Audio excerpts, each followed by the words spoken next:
Bonjour et bienvenue dans l'interview. Aujourd'hui, je reçois Ahmed Laoueche. Bonjour. Bonjour. Alors, vous êtes chef de groupe PS à la Chambre. Vous avez passé une toute petite nuit parce que les débats ont duré longtemps à la Chambre. Merci d'être venu chez nous aujourd'hui. Tout d'abord, je voudrais vous parler de les problématiques de sécurité à Bruxelles.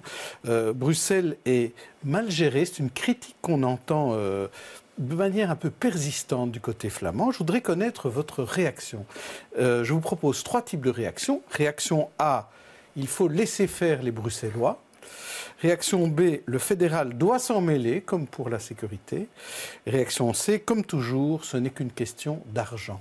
Alors, quelle est votre réaction? Mais réponse A, évidemment. On n'a pas entendu certains partis flamands qui font de la propagande et qui exploitent un certain nombre d'incidents pour essayer, au fond, de gagner quelque part électoral ici ou là, pour gérer Bruxelles, prendre nos responsabilités à tous les niveaux, et en particulier au niveau de la sécurité. À ce sujet, il faut être très clair.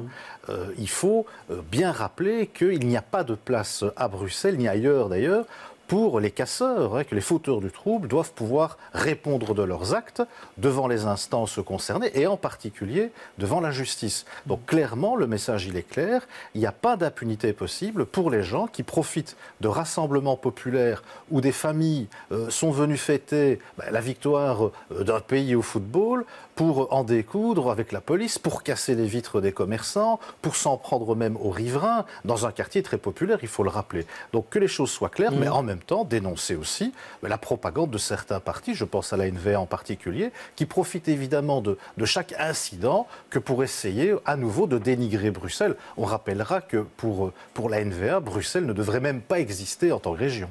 Mais là, la critique, elle n'est pas qu'à la NVA. Le Premier ministre, lui aussi, a parlé de tolérance zéro, il a haussé le ton. C'est pas seulement la NVA qui se plaint.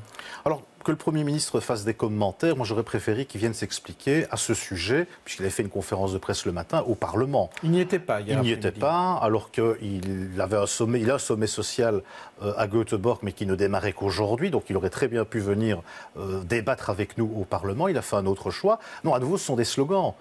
Tolérance zéro, mais sans zéro moyen, ça ne sert pas à grand-chose. Donc plutôt que d'avoir des slogans, plutôt que d'avoir des anathèmes des uns et des autres, il faut pouvoir mettre à disposition des moyens supplémentaires. Et là, le fédéral a une part de responsabilité. Parce que le fédéral n'assume pas, en effet, la nécessité de pouvoir mettre à la disposition d'une zone de police comme celle de Bruxelles les moyens nécessaires pour faire face à toutes ces obligations. Parce que du 1er janvier au 31 décembre, ce sont des centaines et des centaines d'événements et de manifestations que la ville de Bruxelles doit gérer au quotidien. Claus l'a bien répété ces derniers jours. Et en plus, il dit maintenant, je demande mes 200 policiers supplémentaires. Il faut globalement 25 millions pour l'ensemble de la région bruxelloise. Rudy Vervoort dit qu'il faut aussi des magistrats supplémentaires. La question est vraiment dans plus de personnel, de répression. Et où est passée la prévention? Je crois que c'était plutôt du côté du PS qu'on parlait de prévention. Il faut des moyens pour la police afin d'assurer la sécurité de nos concitoyens. Dans une grande ville comme Bruxelles, qui est une ville-monde, une ville cosmopolite, qui accueille des sommets internationaux, qui abrite les institutions européennes, vous avez besoin d'une police efficace qui dispose suffisamment de moyens, avec une impunité pour ceux qui veulent casser les biens appartenant à autrui, qui veulent s'en prendre aux habitants et qui font violence. Que les choses soient claires.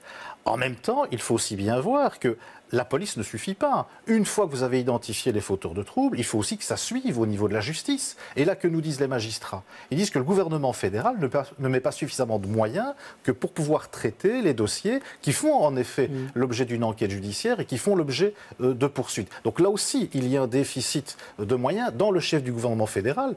Et ça ne concerne pas que Bruxelles, ça concerne l'ensemble du pays. Et là, la responsabilité du gouvernement fédéral est patente. Mais est-ce qu'on, je vous demandais là sur la prévention, c'est comme si pour l'instant on ne parlait plus de prévention. Ou bien la prévention est un échec puisque le Parti socialiste a toujours été clair. En effet, prévention pour éviter la répression.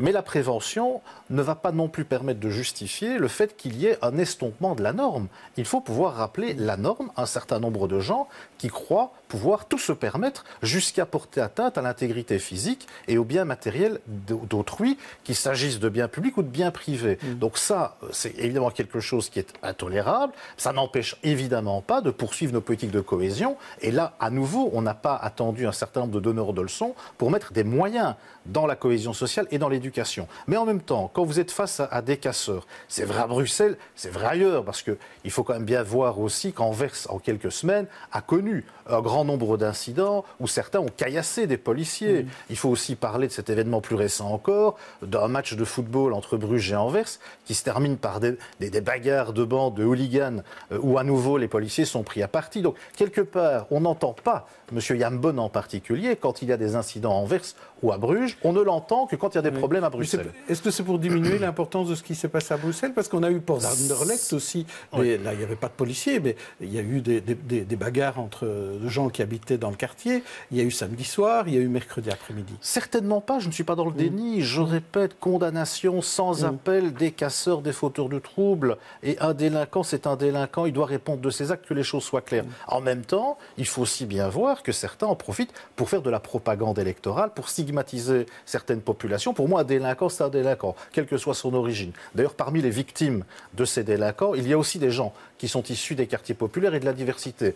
Il ne faut pas oublier de le rappeler. Mais ce que je vois aussi, c'est que la NVA est aujourd'hui dans une espèce de phase de récupération. Meilleur exemple, c'était chez vos confrères de Sud Presse il y a 2 jours. Il y a eu, à un moment donné, une campagne de presse orchestrée par la NVA pour essayer de dénigrer le travail d'une autre zone de police, la zone de police sud, qui couvre notamment Anderlecht, Saint-Gilles et d'autres communes. Sauf que, pas de chance pour eux, eh bien, tant Éric Thomas que Charles Piquet ont fait la démonstration qu'en 5 ans, la criminalité a baissé. Ça veut dire que la police travaille bien. Donc, autrement dit, ce que fait la NVA, finalement, c'est dénigrer le travail de la police. Alors, passons à ce vote de nuit à la Chambre. Vous avez voté, enfin pas vous, parce que vous avez voté contre, le service minimum au chemin de fer. Vous ne digérez toujours pas ce texte de loi ? Ouais, c'est une espèce de trophée idéologique que le MR en particulier essaye de s'offrir, mais sur le dos de qui? Sur le dos des navetteurs et sur le dos aussi des agents des services publics. Pourquoi? Les navetteurs, qu'est-ce qu'ils pointent? Ils pointent le fait que les trains sont en retard. Ils pointent aussi le fait qu'il y a une dégradation de la qualité des services en raison du manque de moyens de la SNCB. Le service minimum ne le résout pas. Le service minimum ne le résout pas.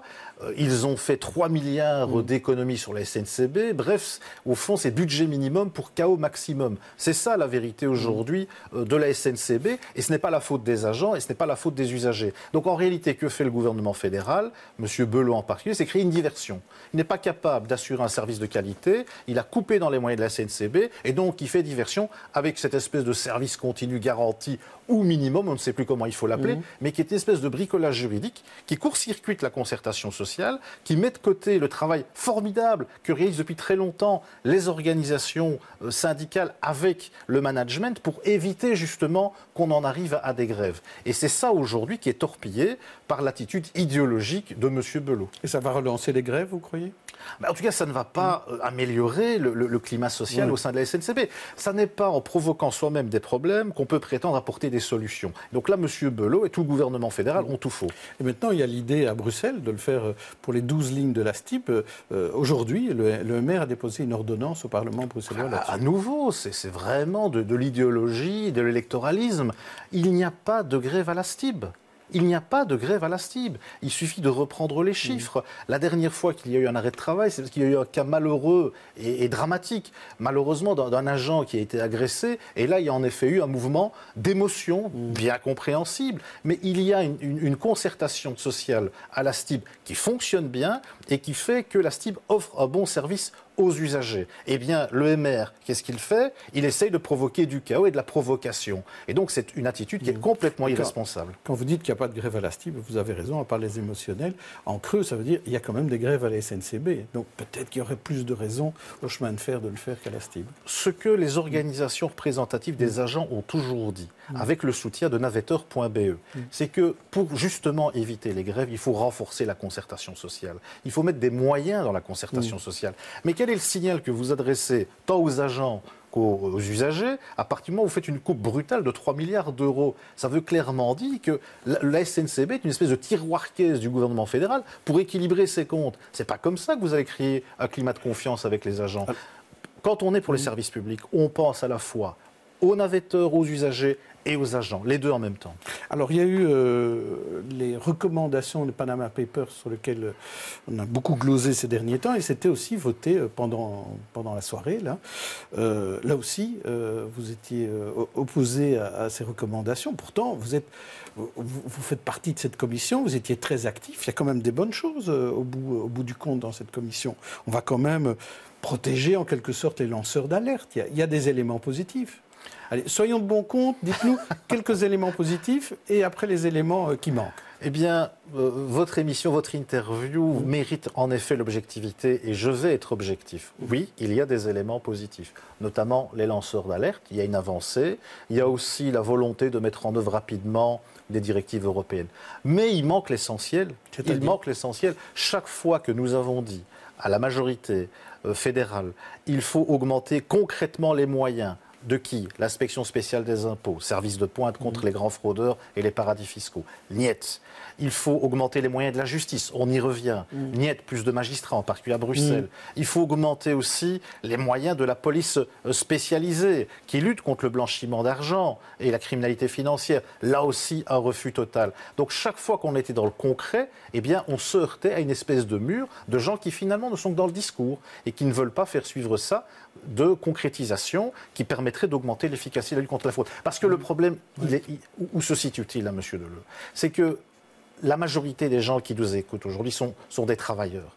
Et qu'est-ce qui se passe? Ils voient que tous les mois, on leur retient de l'impôt sur leur fiche de salaire. Pendant ce temps-là, certains qui ont des moyens s'organisent au niveau international avec des paradis fiscaux pour payer 0 € de contribution. Il est là le problème. Et quand on leur dit ça, aux membres de la majorité, aux partis de droite, ça semble ne pas les intéresser, ils ne se sentent pas concernés. Et ils continuent donc, malgré tout, à essayer à continuer dans l'eau tiède par rapport à un problème d'importance qui vide les caisses de l'État et qui menace la sécurité sociale et les services publics. Et pour terminer là-dessus, c'est au niveau européen que ça doit se passer maintenant? C'est au niveau belge et au niveau européen, les deux en même temps. Il ne faut pas prendre l'Europe comme un alibi. Il faut travailler au niveau européen. Il y a des choses importantes qui doivent s'y faire. Mais il faut aussi pouvoir avancer au niveau belge. On doit pouvoir défendre nos intérêts fondamentaux, notamment notre budget, nos finances publiques, parce que c'est avec ça qu'on finance nos écoles, nos hôpitaux, nos routes. La police, justement, on y revient. Donc si on manque de moyens, qu'est-ce qui se passe? Soit on fait des coupes dans les moyens de l'État, les services publics, la sécurité sociale, soit on demande aux autres de contribuer. Et pendant ce temps-là, les grands fraudeurs et les spéculateurs, eux, échappent à tout. Ça ne va pas. Nous, au PS, on ne l'accepte pas. Est-ce qu'il faut une deuxième commission Panama Papers pour s'occuper, par exemple, des Paradise Papers dont on parle beaucoup ces jours-ci? Il faut que le gouvernement Michel arrête de gagner du temps et de faire perdre son temps aux autres par ailleurs et prenne le taureau par les cornes et amène enfin des mesures concrètes pour lutter contre les paradis fiscaux, chose qu'il n'a pas faite depuis le début de la législature. Merci Ahmed Laouèche. Demain, je recevrai dans les experts d'autres chefs de groupe, David Clarinval pour le MR, Emmanuel Deboc pour Défi. D'ici là, bonne journée, bonne soirée à tous.